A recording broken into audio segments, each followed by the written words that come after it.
doutores, a Constituição Federal, então, ela segura, ela garante o sigilo das comunicações telefônicas, não é? E também de dados. Beleza.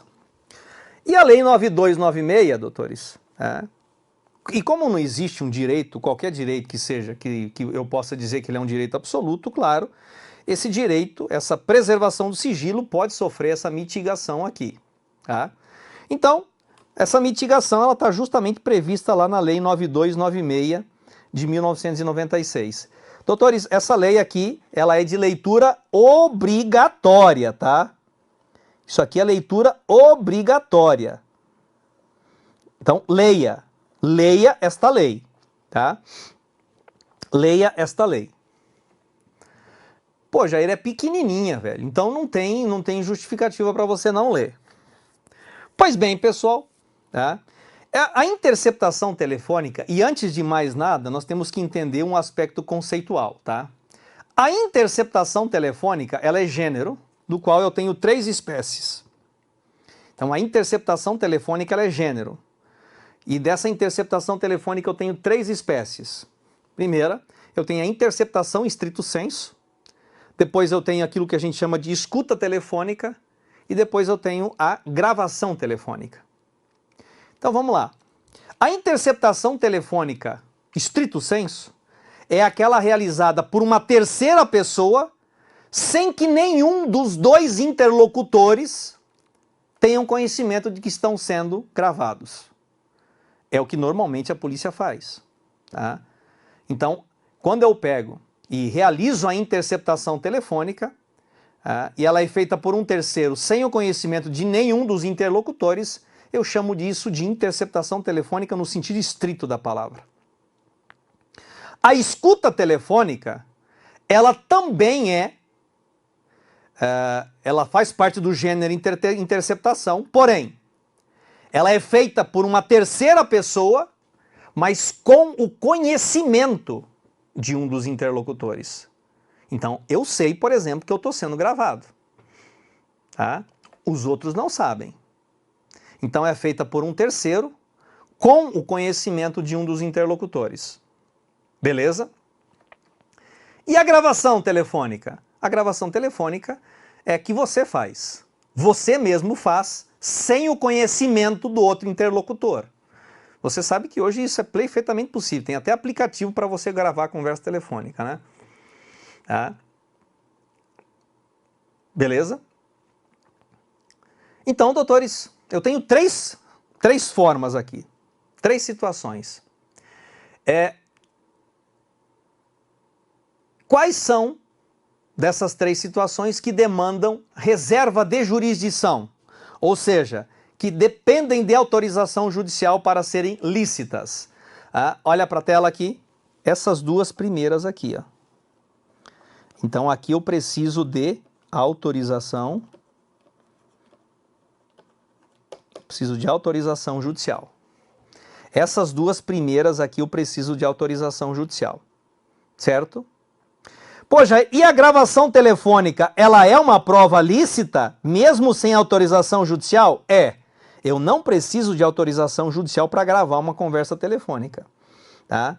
Mas com uma ressalva aqui, pessoal. O entendimento do STJ é de que a gravação telefônica, ou seja, esta feita por um dos interlocutores sem o conhecimento do outro, ela será considerada uma prova lícita desde que ela não tenha sido obtida com abuso de confiança. Desde que ela não tenha sido obtida com abuso de confiança. Pô, Jair, como assim? É você ligar, por exemplo, é o psicólogo que liga para o paciente e conversa por telefone e grava. É o pai em relação ao filho, é o marido em relação à esposa, o pastor em relação ao fiel. Então, veja só, você está obtendo informações de uma pessoa que supostamente ou que confia em você. Isso seria considerado uma prova ilícita. Mas de regra, a gravação telefônica, que é essa feita por um dos interlocutores sem o conhecimento do outro, ela é considerada uma prova legal, mesmo que não haja autorização judicial. Portanto, ela não está sujeita à reserva de jurisdição. Tamo junto ou não? Beleza. Tá? Quais são os requisitos? Vamos lá. Requisitos, doutores. Indícios razoáveis de autoria e participação, princípio da excepcionalidade, crimes apenados com reclusão. Tá? Detenção apenas se for conexo. Pô, Jair, não entendi nada. Isso aqui tudo tá na lei, tá? Isso aqui tudo tá na lei. Se você pegar o artigo 2º, doutores, da Lei 9296, você vai perceber a existência desses requisitos. Então, olha só. Primeiro, pessoal, indícios razoáveis de autoria e participação. O que significa isso? Significa, doutores, para que eu possa pegar e representar pela interceptação telefônica, eu já tenho que ter o quê? A prova da existência do crime e eu tenho que ter pelo menos indícios de que aquele cidadão, ele seja autor ou partícipe do crime. Portanto, eu tenho que ter um conjunto probatório prévio para pedir a interceptação?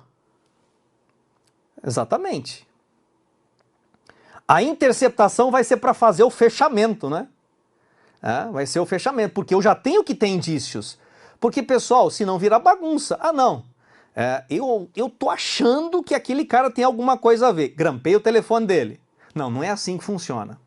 Até porque, pessoal, o segundo requisito diz respeito ao respeito ao princípio da excepcionalidade. A interceptação telefônica é uma violação a um direito fundamental do cidadão.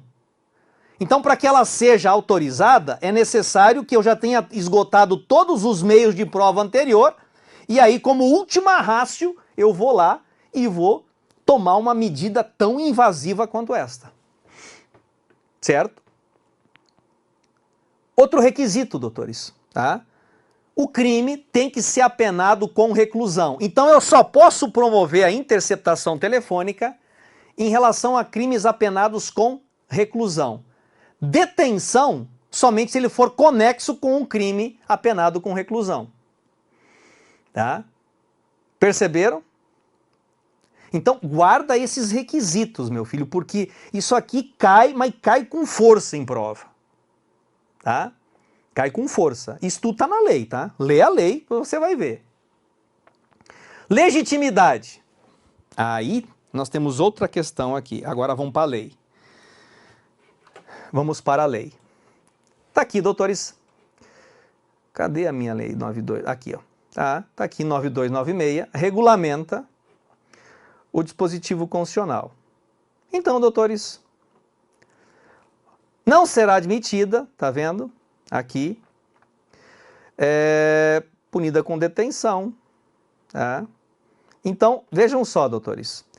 Tá aqui a legitimidade. A interceptação telefônica a interceptação das comunicações telefônicas poderá ser determinada pelo juiz de ofício, presta atenção, anota isso daqui, de ofício ou a requerimento da autoridade policial na investigação criminal, do representante do Ministério Público na investigação criminal e na instrução processual. Tá certo? Olha uma outra questão que é muito recorrente em prova.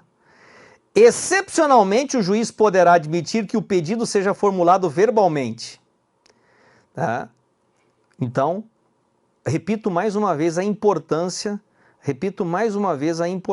de você pegar e ler a Lei 9296. Tá? E aí, doutores, qual é o prazo dessa interceptação? Que é outro ponto onde normalmente as bancas elas tentam pegar o candidato. Tá? Qual é o prazo, doutores, que pode ser determinada essa interceptação? Qual é o prazo, doutores? Tá? Muito bem. Qual é o prazo? 15 dias, tá? 15 dias, doutores. Tá? Então, olha só. A decisão será fundamentada sob pena de nulidade, então tem que ser fundamentada, indicando também a forma de execução da diligência, que não poderá exceder o prazo de 15 dias, renovável por igual período, uma vez comprovada a indispensabilidade do meio de prova. Tá? Pessoal, vejam só. Deixa eu só ver aqui mais um detalhe. Olha só, então, olha para mim aqui. Gente, então, legitimidade. Legitimidade. De ofício, né, de ofício ou a requerimento durante a fase de investigação da autoridade policial, né, ou do Ministério Público, não é? Ou durante a fase judicial, a requerimento do Ministério Público. Tá? Qual é o prazo? 15 dias. E aí tem um detalhe. A lei, ela fala que pode ser 15 dias, tá? 15 dias, renovável por mais 15 dias. Então, só que tem um detalhe. Isso daqui, doutores, já tem um entendimento, isso é pacificado hoje, que pode ser por mais 15, por mais 15, por mais 15. Tanto é que a gente tem interceptação telefônica que dura muito tempo, tá certo? Então essa renovação aqui, ela pode ser por um período superior, tá? Pode ser por um período, não é uma única renovação, mas ela pode ser admitida, podem ser admitidas sucessivas prorrogações, tá? Sucessivas prorrogações. Ok? Então, muitas vezes a banca coloca lá. Então, a interceptação telefônica foi deferida inicialmente pelo prazo de 30 dias. Está certo ou está errado? Está errado, meu filho. É 15 dias. Tá? É 15 dias. Ok? Então, toma cuidado com esse detalhe. Bom, pessoal, vejam só. A interceptação telefônica, tá? Ela é uma coisa e a captação ambiental, pessoal, ela é outra coisa, tá? Então, eu quero deixar bem claro isso, porque existe uma diferença, tá? Entre a interceptação telefônica e a captação ambiental de sons e imagens, tá? E ela também, agora, ela está regulamentada pela Lei 9296, e eu já vou tratar disso com vocês, tá certo? Então, vamos lá, olha para a tela aqui, porque isso aqui é proibido esquecer, tá? Você tá vendo aí, tem até um sinal de radioativo aí, né? Para você não esquecer. Então, algumas questões relevantes aqui, pessoal, no que diz respeito a essa interceptação telefônica. Então, olha aqui, ó. É ilícita a prova obtida diretamente dos dados constantes de aparelho celular, decorrentes de mensagens de textos, conversas por meio de programas e aplicativos de WhatsApp, mensagens enviadas ou recebidas por meio de correio eletrônico, bababá, bababá. Então, veja só, sem a prévia autorização judicial. Então a gente estava acabando de falar aqui, não é? Peraí que fechou minha tela aqui. Então a Rebeca estava questionando, tá? A Rebeca estava questionando. Então, pessoal, o que acontece? Abrir o WhatsApp, fazer espelhamento de WhatsApp sem autorização judicial também é considerada prova ilícita, tá? Agora veja só, nós já temos decisão de que o acesso à agenda de celular, ela não é considerada prova ilícita porque ela não está acobertado por este sigilo das comunicações, não está acobertada pelo sigilo, tá certo? E aí uma outra questão importante aqui, tá? Uma outra questão importante. Pessoal, imaginem vocês o seguinte, esse celular aqui, ó, vamos supor que esse celular aqui, ó, ele foi preso, ele foi apreendido em razão de uma busca pessoal realizada, tá? Então o cara foi preso em flagrante e o celular dele foi apreendido. Pegaram e acessaram o celular dele sem autorização judicial. Beleza, a prova é ilícita, tá? A prova é ilícita. Só que tem um detalhe.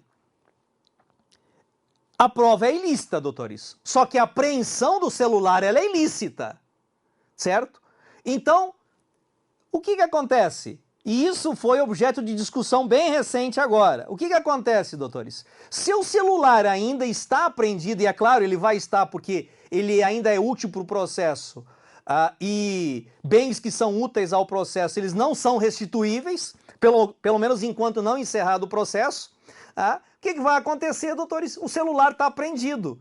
A prova produzida a partir desse acesso das conversas por WhatsApp, ok, ela foi considerada ilícita. Mas se o celular está lá ainda, é simples. Eu agora peço autorização judicial, o juiz autoriza e eu renovo a prova. É possível isso? Perfeitamente possível. Tá? Isso é perfeitamente possível, pessoal. Tá? Então, isso, inclusive, é decisão recente. Não coloquei aqui porque não deu tempo, tá? Mas isso aqui é decisão bem recente, certo? Lembrando que acesso à agenda de telefone celular, doutores, não está cobertada. A agenda não está cobertada pelo sigilo dos dados, tá? Tamo junto aqui? Rebeca, beleza? Olha só. Outra questão aqui, também recente. Olha, põe para a tela lá, Lucas. É ilícito acesso a dados do celular apreendido em flagrante quando ausente ordem judicial para tanto pela violação de direitos da privacidade. Por isso que a questão da agenda aqui não entra, porque ela não está cobertada por esta violação aos direitos da privacidade. Beleza? Então, pessoal, guardem essas duas, tá? Guardem essas informações aqui e leiam mais a respeito, tá? Toda hora você tem informação nesse sentido. Aliás, você como um bom papirão, né? Você como um cidadão que está comprometido com a aprovação, eu acredito que certamente você está cadastrado no sistema push do STJ e do STF, né? De maneira que você receba lá o informativo do STJ e o informativo do STF. Bom, meu filho, se você não está tendo acesso a esses informativos ou não está acessando, você já está errado. Você já está errado. Porque não tem como você passar num concurso público se você não se mantiver atualizado em relação à jurisprudência.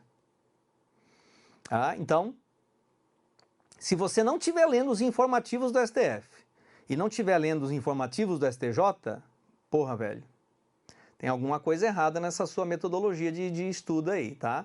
Então, se liga, né? Se liga.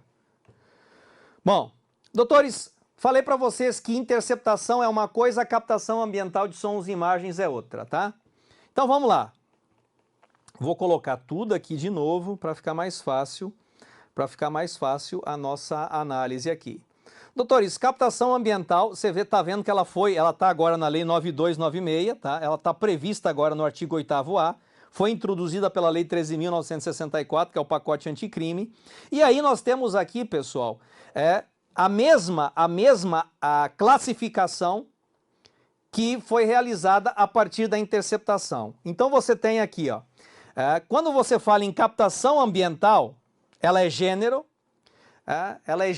do qual eu tenho 3 espécies: a interceptação ambiental, a escuta ambiental e a gravação ambiental.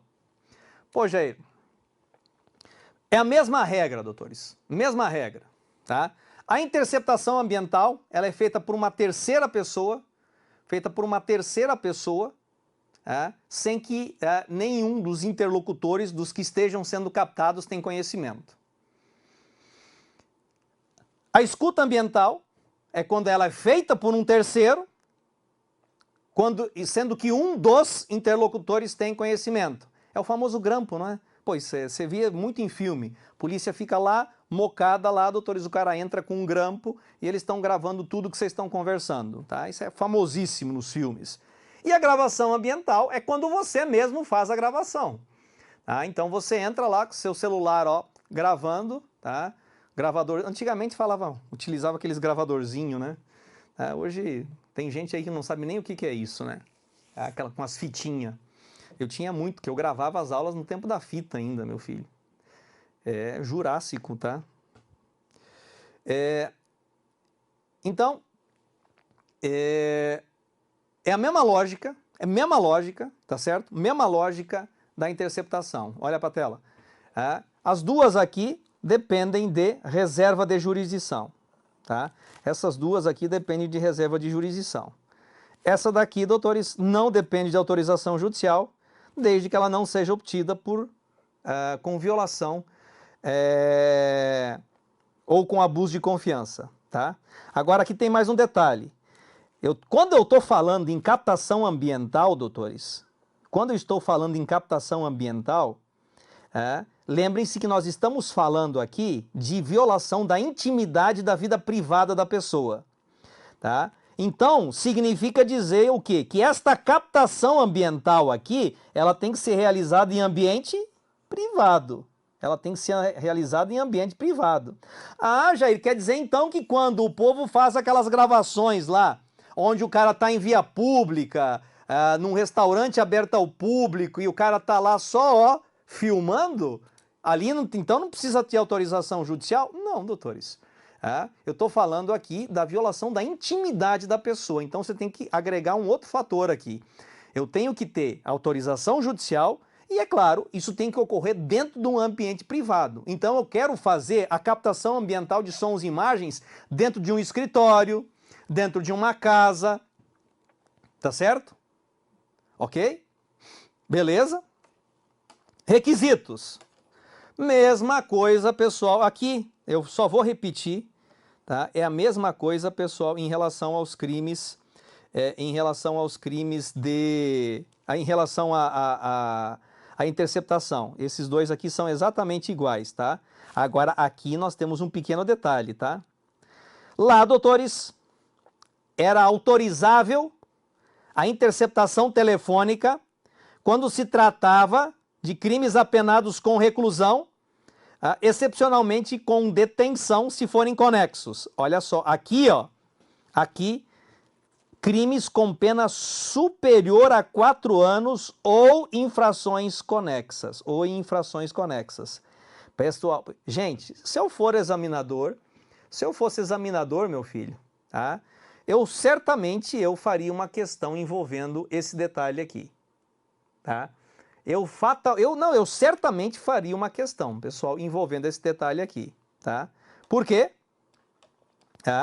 Porque isso aqui traz uma ligeira diferença em relação à interceptação telefônica. Então aqui, quando é que será admitida a captação ambiental? Crimes com pena superior a 4 anos. Ou em infrações que forem conexas, tá? E aí pode ser menor. Ok? Bom, vamos lá para o 8º A. Vamos lá para o 8º A para ver isso aqui mais de perto. Então, olha só.